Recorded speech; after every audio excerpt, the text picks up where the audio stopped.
Hi everyone. Hopefully now everyone has had a chance to have a look at their mark for the accounts receivable module. And I've also posted the solution down at the bottom. So there's your answer key. And then once this video is done, it will appear right underneath of the answer key. One thing I do want to draw your attention to is the announcements. Please make sure that you keep up on your announcements. You should be able to get notification going to either your text or your email to say when there's a new announcement. So for example, I had posted a little help for your adjustments and reversals. I've put that under the Sage resource content. I've also moved the video for the all journals entry report to Sage resources as well, to just kind of try to keep all those videos in the same spot. Tips for the accounts receivable module. And here, the so important to remember. This is the one specifically I was thinking of. And it's to remind you that as you advance through the modules, it's going to keep bringing in information and the use of previous modules. Because any organization, maybe some organizations, if they're really small, they only use the company module so that they can put everything in through a journal entry.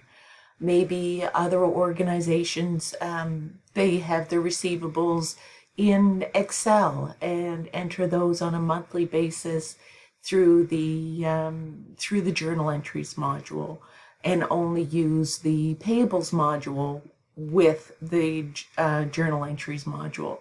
Okay, so some organizations use fewer modules and some continue to build. Okay, so that's why the book is set out the way it is.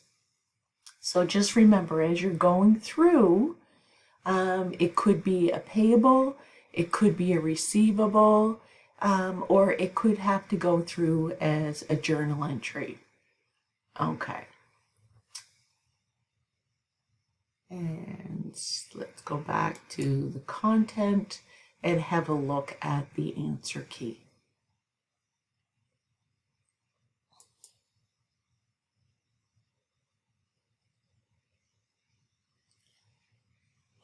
Download. Here's our answer key. Okay. So again, through the announcements, I had posted that I had put the wrong question in for question number 3. Most of you, I think it was only maybe a couple of you out of all 3 courses or classes that missed it. So if you did answer the question the way I had originally posed it, I did give you full marks for that. But what I was looking for was the amount of revenue that Phoebe's Photos had charged Calm Air for. Okay, so, and the reason I had mentioned a specific report was because I wanted the amount just for revenue, not the amount including any taxes. Okay. And for question number 1, again, it was for the client summary report. It showed on there, as I'll show you in a second, that the total amount that customers owed Phoebe's Photos as of July 31st was $18,892.80. But if your report that you uploaded had a different amount, whatever was on your report is the amount I wanted you to use for question number 1.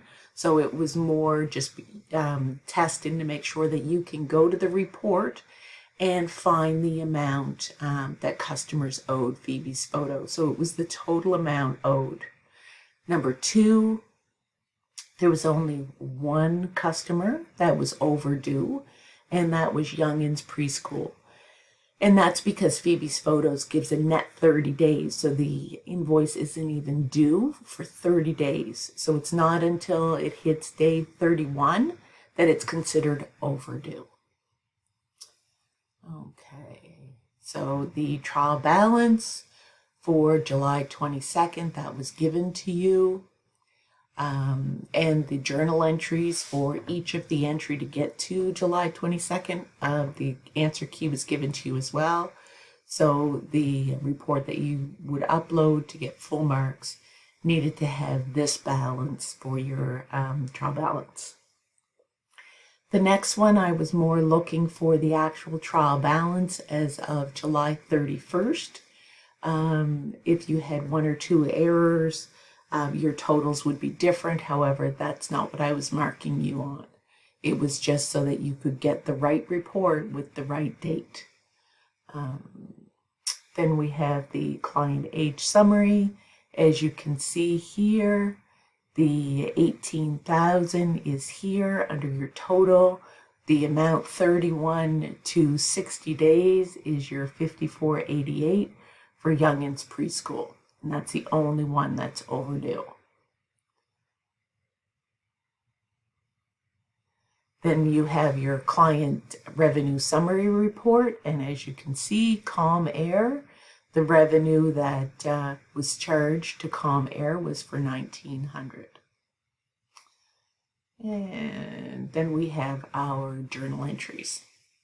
Okay, so for the first one, the July 25th for Starlight Photo Solutions, this was an accounts payable because Phoebe's Photos purchased it from Starlight Photo Solutions. And they purchased, they had a repairs expense, so they were charged for a repair, and they purchased some supplies. It should have gone through darkroom supplies, but if someone did put it through the photo supplies, photo paper, I did accept it. The next one was for accounts receivable.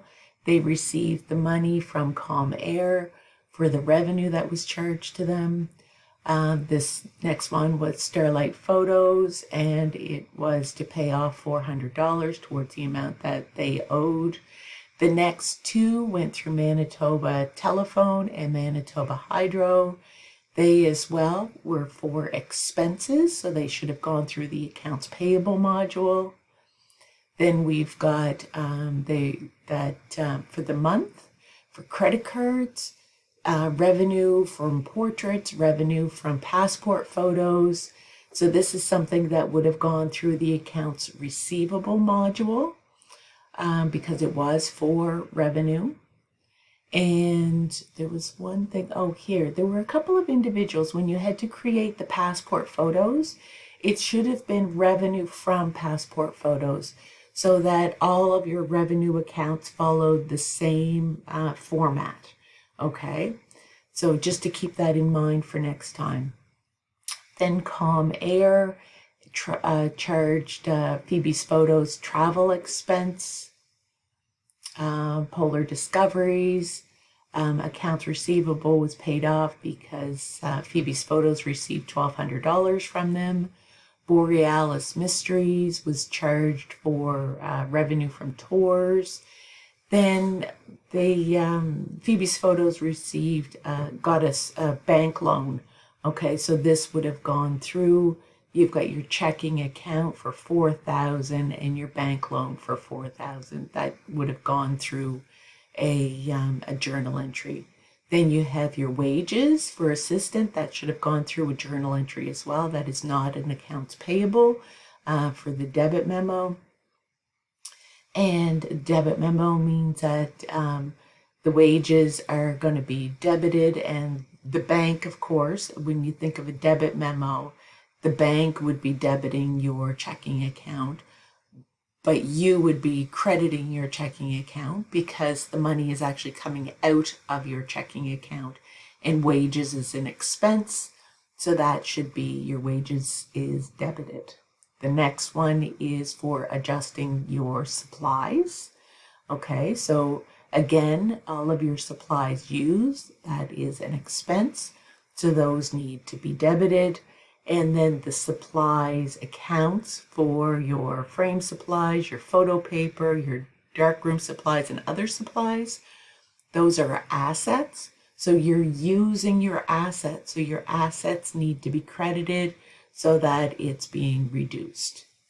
And then finally, the last journal entry is to be able to pay off your bank loan, your mortgage payable, your bank charges, and your interest expense. And the amount that came out of your bank account was $27.15. And you needed to divide that between the correct accounts.